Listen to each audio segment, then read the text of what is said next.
Dengan pengawalan TNI Polri, operasi terpadu penertiban tambang yang melanggar ketentuan di daerah aliran sungai di Goa dilakukan. Selain melanggar aturan pengelolaan di daerah aliran sungai, aktivitas penambangan pasir ilegal juga dikeluhkan warga.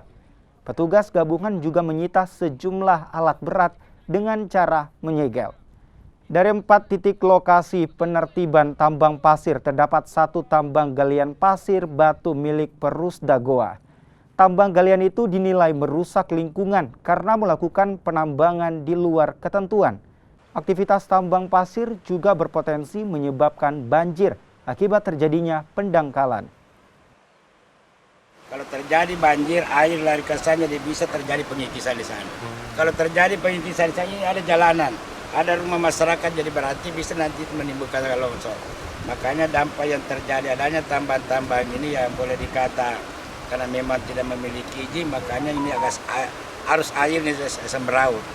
Kemudian terkait dengan kita tadi bawah ini, tadi ada dam bili-bili, di mana dam bili-bili itu kita harapkan bagaimana menampung air sebanyak-banyaknya karena teman-teman perlu ketahui.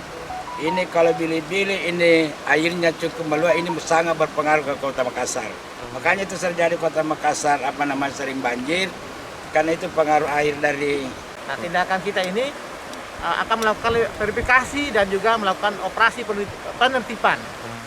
Namun dalam ini kita lihat di sini ternyata dari pagi dan hari sebelumnya kegiatan itu berhenti dan mungkin juga ke depan akan memudahkan kita untuk memberikan solusi apa terhadap kegiatan ini dalam rangka menertibkan, kemudian menata. Sebenarnya menata agar orang taat itu ke depan seperti apa.